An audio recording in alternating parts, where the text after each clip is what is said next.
गृह मंत्री जी, माननीय संसदीय मंत्री जी और एक हमारे रेल राज्य मंत्री जी हैं, इनके तो परिवार भी शहीद हुआ है देश के लिए। माननीय प्रधानमंत्री जी जब कहीं गए थे तो उन्होंने कहा था आज से पहले हमें भारतीय होने में, भारतीय कहने में शर्म आता था। आपको शर्म आता था क्या गृह मंत्री जी? आपको शर्म आता था क्या माननीय संसदीय कार्य मंत्री? माननीय राजीव राय जी, आप चेयर को एड्रेस कीजिए। चलिए आप ही को एड्रेस करते रहे सर। चेयर को एड्रेस कीजिए। वो माननीय संसदीय कार्य मंत्री तो प्रियंका गांधी जी को नहीं देख रहे थे। सिर्फ चेयर को एड्रेस कीजिए। माननीय संसदीय नियम है, ये नियम है। आप चेयर को मान रहा हूँ, आई एम बिल्डिंग। बस ये आपको याद दिलाना चाहता हूँ कि माननीय संसदीय कार्य मंत्री प्रियंका गांधी जी को नहीं देख रहे थे, बस इतना कहना चाहता हूँ सर। सबसे पहले बहुत सारी बातें हैं, एक एक करके आएंगे। आपने कहा कि एलओपी ने अरुणाचल प्रदेश के बारे में हो, तब के तत्कालीन रक्षा मंत्री जी ने क्या कहा था। आपकी ही भारतीय जनता पार्टी के सांसद, अगर मैं सही हूं, मैं होश में नहीं था, वरिष्ठ लोग थे, अरुणाचल के सांसद कहते थे रोज चीन हमारे देश में घुस रहा है। रिकॉर्ड निकाल कर देख लीजिए, गलत होगा तो मैं सदन में खड़ा होकर माफी मांग लूंगा। आपके ही सांसद ने कई बार कहा। तो आपके सांसद गलत बोलते तो आप उनके ऊपर कार्रवाई करते। आपने कहा कि कमल की तरह पवित्र होता है। माननीय मंत्री जी, कमल कीचड़ में खिलता है और ये देश कीचड़ नहीं है, इसलिए कमल और कीचड़ की तुलना देश के साथ मत करिए। अमेरिका के बारे में भी, अब अमेरिका के बारे में न बोला जाए। अमेरिका के बारे में बहस करनी थी तब तो हम चिल्लाते रहे, आपने बहस नहीं किया। इस सदन में जब दिल्ली गैस का चैम्बर बन गया था, लोगों का दम घुट रहा था, तो आपने वंदे मातरम पर बहस शुरू करा दिया, ये सोचकर के राष्ट्रभक्त हो जाएंगे। और हम पूछते रहे कि 5 लोगों का नाम बता दो जो वंदे मातरम को अगर गोली खाए हो, जेल गए हो, फांसी पर चढ़े हो। कोई नहीं, हर चीज आप लेना चाहते हैं। मैं विषय पर आऊंगा माननीय अध्यक्ष जी। सर्वप्रथम मैं लोकसभा के अध्यक्ष के इस गरिमामयी पद के प्रति अपनी गहरी आस्था व्यक्त करता हूं, सम्मान व्यक्त करता हूं। अध्यक्ष केवल इस सदन का पीठासीन अधिकारी नहीं है, बल्कि एक गंभीर परंपराओं, विशेषाधिकारों के संरक्षक है। और मैं व्यक्तिगत रूप से भी, मैं बात आगे बढ़ाऊं उससे पहले स्पष्ट कर दूं, हाँ, व्यक्तिगत रूप से भी माननीय ओम बिरला जी का को बहुत ही बेहतर इंसान समझता हूं। आप कह रहे थे कि इतने 0 आवर में दिया गया, इतने सप्लीमेंट्री क्वेश्चन दिया गया, इतनी बार बोलने का मौका दिया गया। मैं मंत्री जी मानता हूं, मैं भी एक आध अवसरों पर सच को बोलना चाहिए, सच को बोलना भी बहादुरी और हिम्मत का काम होता है। एक आध अवसरों पर भी मैं भी माननीय स्पीकर साहब के चैम्बर में गया और कहा कि मुझे लोकसभा में बड़ी विषम परिस्थिति है, मुझे बोलने का मौका चाहिए, और वो स्पीकर जी ने मुझे मौका दिया, इसके लिए मैं उनका आभार व्यक्त करता हूँ। तो क्या सदन में इस बात पर नो कॉन्फिडेंस मोशन आया है क्या कि आपने 0 आवर में मौका नहीं दिया, सप्लीमेंट्री में मौका नहीं दिया? किस विषय पर आया है? किस विषय पर आया है? डिस्टर्ब मत होइए, अभी पूरा बाकी है सर। डिस्टर्ब मत करिए, जानबूझ के इधर भी भूमि हाथ तंगड़ा वाला। स्पीकर का पद गरिमामयी होता है और स्पीकर पर उंगली उठाना ऐसा नहीं होता है कि व्यक्ति विशेष के ऊपर उंगली उठाते हैं। हम नो कॉन्फिडेंस मोशन पर बात कर रहे हैं, हमने एक रेजोल्यूशन भी दिया हुआ है, उस रेजोल्यूशन पर चर्चा करेंगे। तो मैं कहना चाहूंगा कि आप बीमारी के सिम्टम के बारे में चर्चा करना चाहते हैं, उसके डायग्नोसिस और क्योर के बारे में चर्चा नहीं करना चाहते। ये मौका, ये परिस्थिति पैदा क्यों हुई?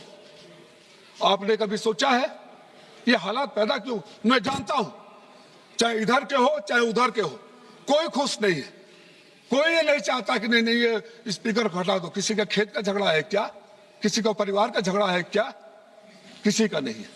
लेकिन परिस्थितियां पैदा करने वाले कौन है?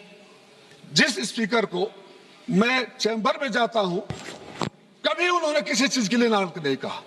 यहां भी आते हैं तो जब उधर से चिट्ठी जाने लगता है, इशारा जाने लगता है, कहा जाने लगता है, आपने दबाव क्यों डाल दिया? इतना स्पीकर को कमजोर क्यों कर दिया? बिल्कुल ठीक। स्पीकर को इतना कमजोर क्यों कर दिया? स्पीकर की संस्था को कमजोर करने की जिम्मेदारी आपकी है, आप इसके लिए जिम्मेदार हैं। और हम स्पीकर को हटाने से ज्यादा इस बात पर इंटरेस्टेड है कि आपने जो स्पीकर के साथ गलत किया है वो भी देश को जानना चाहिए। 2019 से आपने डिप्टी स्पीकर उनको नहीं दिया, आपने अकेले उनको छोड़ दिया, 9 लोगों को पैनल में डाल दिया। और बुरा नहीं माने, मैं किसी का प्रत्यापान नहीं बोलना चाहता हूं, किसी का प्रत्यापान नहीं बोलता हूं। 9 लोगों में बहुत सारे लोग ऐसे भी आते हैं जिनको देखकर ऐसा लगता है कि माननीय ओम बिरला जी कब चेयर पर बैठे, उनकी बातों को सुनकर। अच्छा हुआ, अब मैं उसके आगे नहीं बोलूंगा। सर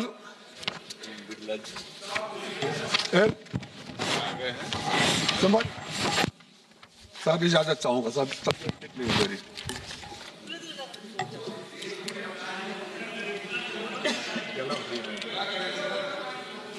आपके दुआएं काम नहीं आएगी, आप ही के लिए मैं आया हूं। गृह मंत्री जी भी मुस्कुरा रहे हैं, आप वो मत बोलिएगा कि गृह मंत्री जी को क्यों देख रहे हैं।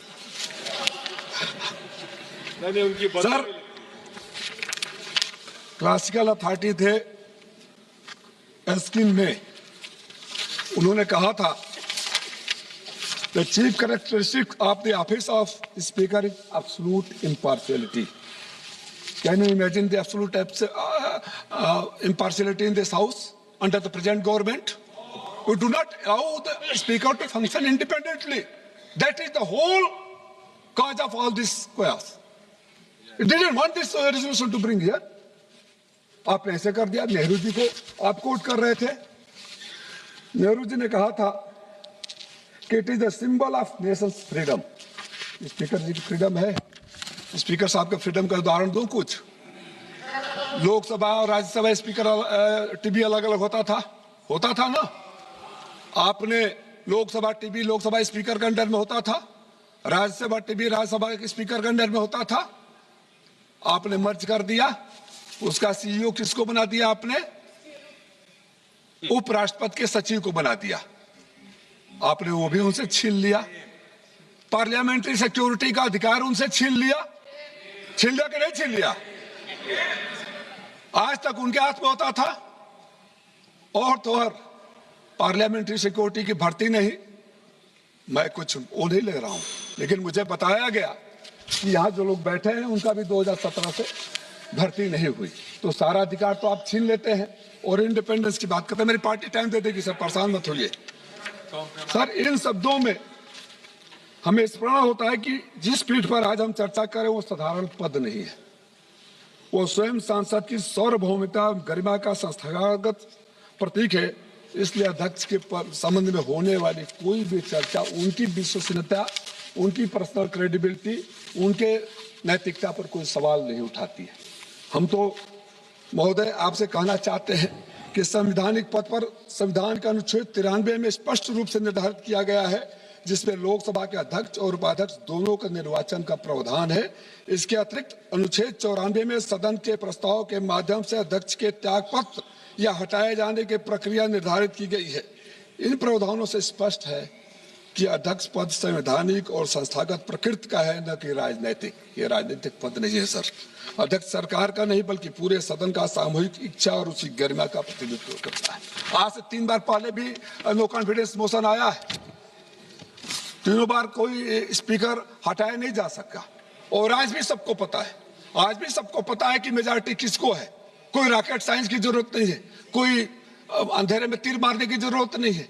ये बहस इसलिए हो रही है कि सच बाहर आए, डायग्नोसिस हो, जिससे लोकतंत्र की मर्यादा के लिए, लोकतंत्र की रक्षा के लिए, आपके स्थान की मजबूती के लिए, आपकी इज्जत के लिए ये इस बात पर बहस हो सके। आप कृपया अपनी बात समाप्त कीजिए। सर मेरी पार्टी टाइम दे देगी, मेरे नेता बैठे हैं। 5 नाम दिए हैं और 10 हो जाए सर। आप कृपया समाप्त कीजिए, कंक्लूड कीजिए। मैं